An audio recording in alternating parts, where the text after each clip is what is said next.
আসসালামু আলাইকুম সবাইকে। আশা করি যে যেখানে আছেন ভালো আছেন, সুস্থ আছেন। এই ব্লগটা হচ্ছে গতকালকের করা, মানে শুক্রবারের। গতকালকে শ্যুট করে রেখে দিয়েছিলাম, আর এডিট করতে ইচ্ছে করেনি, ভয়েস দিতেও ইচ্ছে করেনি, একটু অসুস্থ ছিলাম, সেজন্য আর কালকে ভিডিও আপলোড দেওয়া হয়নি।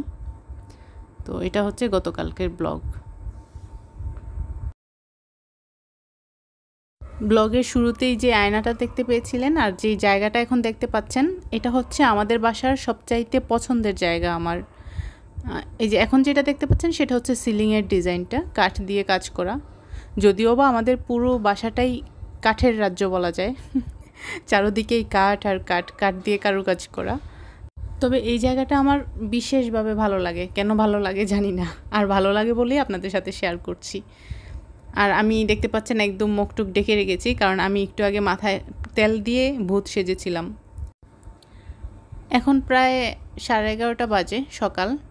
তো নাস্তা করে নিয়েছি 11টার দিকেই। অর্থী আর আয়াস পড়াশোনা করছে, দুই ভাই বোন মিলে। বোন বাইকে লেখানোর চেষ্টা করতেছে, তো ভাইও আবার খুব কলম পেলে কলম দিয়ে মাতব্বরি করতে খুব পছন্দ করে। তো আমি আবার সামনে থাকলে কলম ধরতে দেই না, কারণ সে কলম দিয়ে খাতায় লিখে না, সে লিখে ওয়ালে, সে লিখে ডিবানে, সে লিখে সোফাতে। তো এগুলো অলরেডি ডিবানে অনেকগুলো কলমের দাগ আছে ওর, সেজন্য আমার সামনে কলম ধরতে পারে না। কিন্তু বোন আবার ঠিকই ওকে কলম দিয়ে দেয়, সেজন্য বোনের সাথে খাতির। আর এটা হচ্ছে 12:30টার দিকে আয়েশকে গোসল করাবো। তো আয়েশকে গোসলের জন্য বাথরুমে ঢুকিয়ে দিয়েছি। যে এখন দেখতে পাচ্ছেন আয়েশের বোন গোসল করানোর চেষ্টা করতেছে। গামলার মধ্যে কতগুলো খেলনা ঢেলে দিয়েছে যাতে ডিস্টার্ব না করে, বোনের কথা যাতে শোনে। তো ও বোনের কথা শুনবে কি, ও নিজেই বেশি মাতব্বর। আমি আবার দাঁড়িয়ে দাঁড়িয়ে দেখছিলাম ভাই বোন কী করে, দেখি বোন ভাইকে গা মেজে দেওয়ার চেষ্টা করতেছে। আর ভাই তো হচ্ছে অস্থির, এত অস্থির, একটা সেকেন্ড স্থির হয়ে দাঁড়িয়ে থাকে না। তো আমি আবার এসে ওকে করে দিলাম, ব্রাশ করিয়ে দিলাম। প্রতিদিনই আমি ওকে গোসলের সময় ব্রাশ করিয়ে দিই। তো ব্রাশ করলে তাকে যখন ব্রাশ করি সে পুরা শরীর ভিজিয়ে ফেলে, সেজন্য আর সকালে ব্রাশ করি না, গোসলের সময় ব্রাশ করে। তো এই যে দেখেন জোর জবরদস্তি করে ব্রাশ করতেছি।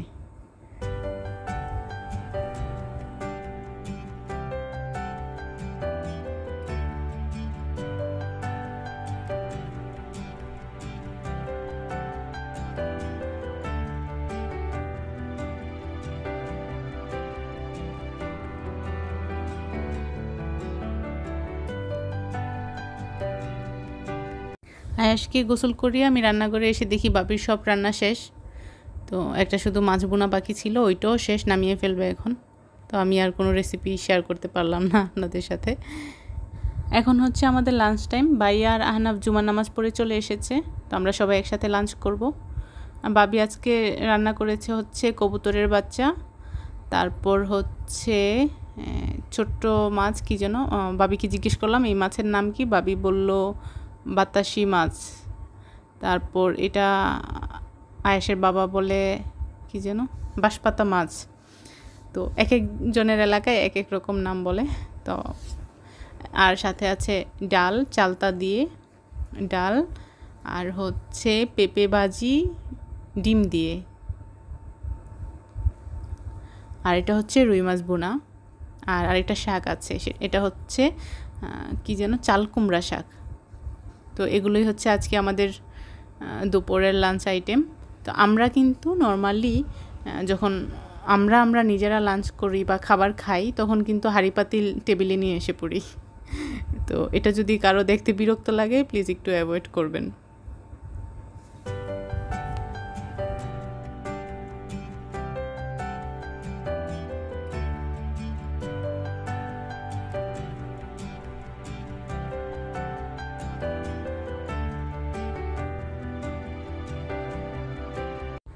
এখন হচ্ছে বিকেলবেলা, আয়াস খেলতেছে, আমি আর আনিকা বসে গল্প করছিলাম। আমি আনিকাকে বলছিলাম যে জানো আনিকা, ইদানিং আমার ভিডিওতে ডিসলাইক দেওয়া শুরু হয়ে গেছে। কে যেন আমার ভিডিওতে ডিসলাইক দেয়, 2-3টা ডিসলাইক আসে। তো আনিকা আবার আমাকে বলছিল যে ডিসলাইক আসে এটা ভালো, তো তুমি আপসেট হও কেন? যারা ডিসলাইক দেয় তারা তোমার উপকার করছে, যে তুমি তোমার ব্লগের ক্ষেত্রে, তোমার ভিডিওর ক্ষেত্রে, কাজের ক্ষেত্রে আরও সচেতন হবে। তো এটা তোমার উপকারী হবে, তুমি আপসেট হও না। আনিকা আমাকে বুঝাচ্ছিল, আমার মেয়ে আমাকে বুঝাচ্ছে যে ডিসলাইক দিলে আপসেট হবা না, খুশি হবা যে তোমার সমালোচনা করার মানুষ হয়তো দিন দিন বাড়ছে। মানুষ যত কাজের সমালোচনা করবে তত তোমার কাজ ভালো করার আগ্রহ বেড়ে যাবে। তো সে আমাকে এত সুন্দর করে বুঝালো, তখন মনে হলো যে আচ্ছা ঠিক আছে, যে ডিসলাইক দিচ্ছে আরও দেখ, কোনো সমস্যা নেই। তবে একটা প্রশ্ন কিন্তু আমার মনের মধ্যে থেকেই যায়, আচ্ছা আমার পুরো ভিডিওর মধ্যে, পুরো ব্লগের মধ্যে আমি অবাস্তব কোনো কিছুই দেখাই না, একদম জেনুইন আমার লাইফে যা ঘটছে আমি তাই দেখাচ্ছি, একদম জেনুইন, একটা চুল পরিমাণ কোনো কিছু অবাস্তব নেই। তারপরও কারা যে এত অপছন্দ করে আমাকে আমি বুঝি না। আছে হয়তো কিছু কিছু মানুষ আছে যাদের খুব অপছন্দের পাত্রী আমি, তারাই হচ্ছে কি যে একটা কিছু তো রিয়েক্ট দিতে হবে, তো তাদের রিয়াকশানটা আমাকে ডিসলাইক দিয়েই দিচ্ছে আর কি। যারা আমার ভিডিওতে ডিসলাইক দিচ্ছেন তাদেরকে অসংখ্য ধন্যবাদ। আপনারা বেশি বেশি করে ডিসলাইক দিতে থাকেন, আর আপনাদের ডিসলাইক দেখে দেখে আমি বেশি বেশি করে আমার নিজের কাজের প্রতি সচেতন হব। যেই কাজে নিন্দুক থাকবে না সেই কাজে সফলতা আসবে না। তো আপনারা আমার কাজকে ডিসলাইক দেন, নিন্দা করেন, মোস্ট ওয়েলকাম। তার মানে আমি সফলতার দিকে এগিয়ে যাচ্ছি। যাক, এটা আমার জন্য গুড সাইন। তবে যেহেতু আমার খুব অল্প সংখ্যক সাবস্ক্রাইবার, আমি মাত্র নতুন শুরু করেছি কাজ, এবং আমার সাবস্ক্রাইবারও খুব অল্প সংখ্যক, তো আমি কিন্তু বুঝতে পারি যে কে বা কোন দুই একজন আমার ভিডিওতে ডিসলাইক দিচ্ছেন। তো মানে যখন মনে হয় যে উনি হতে পারেন, তখন আমার হাসি পায় যে যাক, ক্যারি অন। এখন হচ্ছে আমাদের বড় মেয়ে বিকেলের নাস্তার জন্য প্রিপারেশন নিচ্ছে। সে আজকে নাস্তায় রেডি করবে হচ্ছে পাপড়ি চাট, না চাট পাপড়ি কি বলে, ভুলেই তো গেছি। তো চাট পাপড়ি বা পাপড়ি চাট যাই হোক সেটা, আর হচ্ছে কচুরি, কচুরি না কাচুরি, সরি আমি খাবারগুলোর নাম ঠিকমতো উচ্চারণ করতে পারছি না, ইটস মাই ফল্ট। তো সরি আনিকা, আমি খাবারগুলোর নাম ভুলে গেছি। আমি যখন ভয়েস দিচ্ছিলাম তুমি তখন ঘুমাচ্ছিলা, সেজন্য আর ডেকে ডিস্টার্ব করি নাই, নামগুলো আমি ভুলে গেছি। তুমি একটু কমেন্টে লিখে দিও তো এই দুটা রেসিপির নাম কি। আর আপনারা আমার ভিউয়ার্সরা যারা এই খাবারগুলোর নাম জানেন, ইন্ডিয়ান খাবার, ইন্ডিয়ান স্ট্রিট ফুড, খুব টেস্টি খাবারগুলো। তো আনিকা এগুলো অলমোস্ট রেডি করে ফেলেছে, এখন শুধু সার্ভ করবে। তো সে ডাইনিং টেবিলে নিয়ে এসেছে, তো আমি আবার ভিডিও করছিলাম। এটা হচ্ছে টক দইয়ের চাটনি, আর এটা হচ্ছে ছোলা ভাজা, আর এদিকে হচ্ছে টমেটো, গাজর, পেঁয়াজ, আর অনেক কিছু, তেঁতুলের চাটনিও আছে সাথে। তো আনিকা রেডি করে নিচ্ছে এগুলো, আর আমি হচ্ছি দাঁড়িয়ে আছি খাবারের জন্য। পুষ্প হচ্ছে শ্যুট করছে। আজকে আমি ফ্রি। আনিকা খাবার রেডি করছে, আর পুষ্প হচ্ছে শ্যুট করছে, আর আমি হচ্ছি দাঁড়িয়ে আছি কখন খাবো।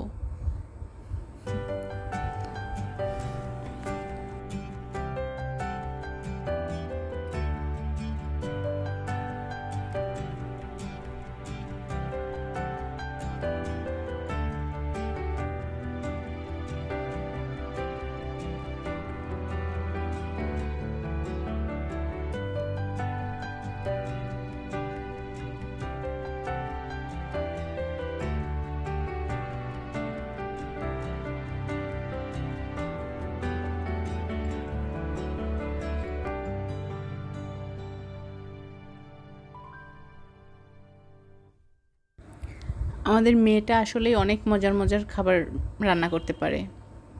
তো এবার অনেক কিছু খাইয়েছে আমাকে, আরও কিছু বাকি আছে। আরও কিছু বলল যে ফুপি এটা খাবা নাকি, তো আমি বললাম যে এবারের জন্য থাক মা, অনেক কিছু করেছো, নেক্সট আবার যখন আসবো তখন খাবো। তো ও বলতেছে যে কালকে আঙ্কেল আসলে আঙ্কেলের জন্য একটা রেসিপি আমি করব। তো বলতেছে যে কাবাব করবে ওর আঙ্কেলের জন্য। আমি বলছি আচ্ছা ঠিক আছে করো। যে দেখছেন আমি পাশে এসে দাঁড়িয়ে আছি, আমি রেডি খাবার জন্যে, আর আনিকা আমার জন্যই প্লেটটা রেডি করছিল। তো আমি আবার ওকে বলছিলাম যে একটু বেশি জাল করো, আমি আবার জাল খেতে পছন্দ করি, তো একটু মরিচ দিয়ে দিলাম আমি নিজে আর একটু এক্সট্রা। তো আজকের বিকেলের নাস্তাটা খুবই লোভনীয় ছিল, যে কারো জিভে জল আনার মতো একটা রেসিপি ছিল, একটা না 2টা রেসিপি ছিল। তো আমি খেয়েছিলাম প্রায় 5-6 বছর আগে ধানমন্ডি আবহানী মাঠের অপোজিটে ধাবা নামে একটা ইন্ডিয়ান ফুডের রেস্টুরেন্ট করেছে, নাম হচ্ছে ধাবা। তো ওইটাতে এই টাইপের খাবারগুলো বেশি পাওয়া যায়। তো আমি প্রায় 5-6 বছর আগে খেয়েছিলাম। টেস্টটা আমার মনে হয় যে ওই রেস্টুরেন্টের টেস্টটা আনিকারটার চাইতে কম টেস্ট ছিল, আনিকারটা বেশি টেস্টি হয়েছে। আপনারা যারা এই টাইপের ফুড খেতে পছন্দ করেন, স্ট্রিট ফুডগুলা, তারা বাসায় ইউটিউবের টিউটোরিয়াল দেখে বাসায় ট্রাই করে দেখবেন। যেহেতু এখন করোনার জন্য আমাদের বাইরে কম যাওয়া হয়, রেস্টুরেন্টে কম যাওয়া হয়, তো এখন তো যে কোনো খাবারের রেসিপি ইউটিউবে পাওয়া যায়। তো আমরা চাইলে বাসায় এগুলো বানিয়ে খেতে পারি সবাই। তো আপনারাও ট্রাই করবেন।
আমি তো কালকে চলে যাব, আর এরকম ইয়ামি ইয়ামি নাস্তাগুলো মিস করব।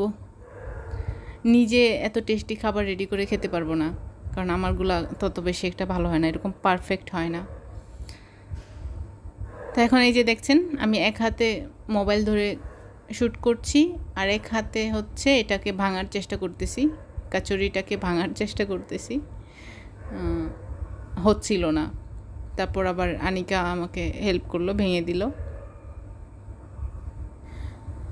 যারা মেয়ে হলে খুশি হয় না, ছেলে হলে খুশি হয়, বা ছেলে বাচ্চা চায়, মেয়ে বাচ্চা পছন্দ করে না, তারা যে কতটা বোকা, মানে তারা নিজেরাও জানে না। দেখেন তো আমাদের মেয়েগুলো আমাদের জন্য কত কিছু করে, আমাদেরকে নাস্তা রেডি করে খাওয়ায়, তারপর আমাদের সব কথা শোনে। মেয়েদেরকে আমরা যেভাবে চলতে বলি সেভাবেই চলার চেষ্টা করে। আর ছেলেরা কি বড় হয়ে গেলে কথা শোনে? আমার তো মনে হয় না। আমার তো মনে হয় আয়াস একটু বড় হলেই আমার কথা শুনবে না। এখনই সে তার ইচ্ছে দেখায় আমাকে, তার মন মতো জামা পরবে, তার মন মতো সব কিছু করতে হবে। আর মন মতো কিছু না হলে চিল্লাচিল্লি কান্নাকাটি তো আছেই, শুরু করে দেয়। কান্নাকাটি করে সে পরে আমি বাধ্য হই তার মন মতো কিছু করতে। এখনই এরকম করে, বড় হলে কি করে এটা আল্লাহ জানে। তো আমার বরাবরই মেয়ে পছন্দ, খুব পছন্দ। যারা ছেলে করেন তাদেরকে বলবো ছেলের চাইতে মেয়েরা অনেক অনেক ভালো।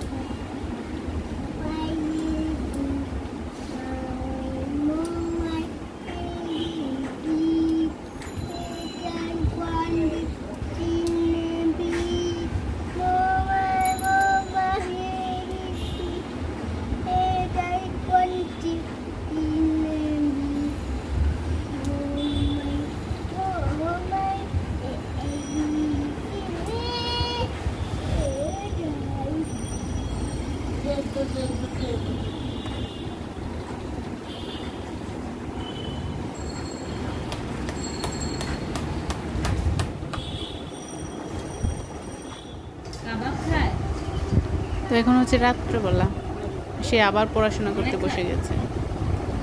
খুব ভদ্র ছেলে হয়ে গেছে এখন। মানে সে সকালে পড়তে বসে, রাতে পড়তে বসে, কি যে পড়ে সেটা যদি সামনে থেকে দেখতে পান তাহলে বুঝতে পারবেন। সে পড়ার নামে খাতা কলম নিয়ে গান গায়, ABC গান গায়, আর হচ্ছে খাতা কলম নষ্ট করে।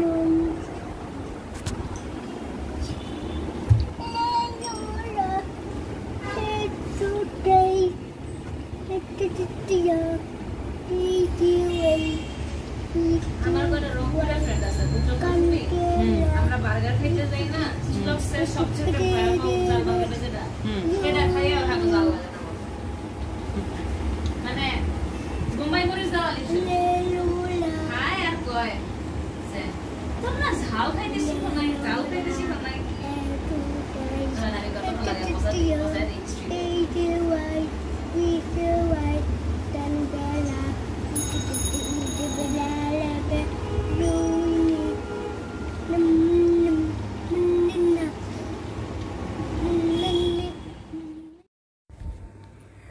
তার টেবিলে বসে পড়াশোনা শেষ, এখন বেডে চলে এসেছে।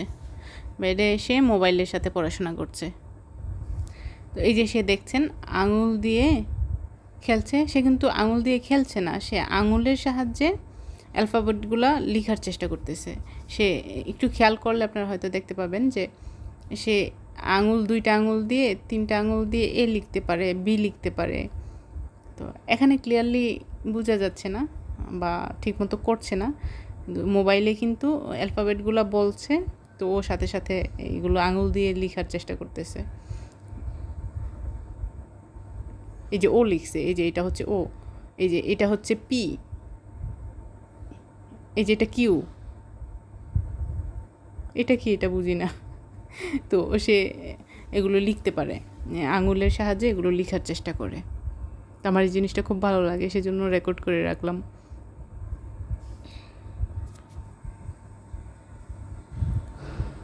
তো ভাইয়া আবার বাইরে থেকে রাত্রের খাবার নিয়ে আসলো, নান আর হচ্ছে গ্রিল, চিকেন গ্রিল। তো আমরা এখন রাতের খাবার খাবো। আয়াস আর আনাফ আগে বসে গেছে, তো সব প্লেট সাজানো হলে আমরা সবাই একসাথে বসবো। ঠিক আছে, তাহলে আমরা আমাদের রাতের খাবারটা এনজয় করি, আর সেই সাথে আমি আপনাদের কাছ থেকে বিদায় নিয়ে নিই। আর বিদায় নেওয়ার আগে একটা কথা বলে নিতে চাই, যারা এখনও আমার চ্যানেলটা সাবস্ক্রাইব করেননি প্লিজ আমার চ্যানেলটা সাবস্ক্রাইব করে আমাকে সাপোর্ট করবেন। আর ভালো থাকবেন, দেখা হবে পরবর্তী আরেকটা ব্লগে। আল্লাহ হাফেজ।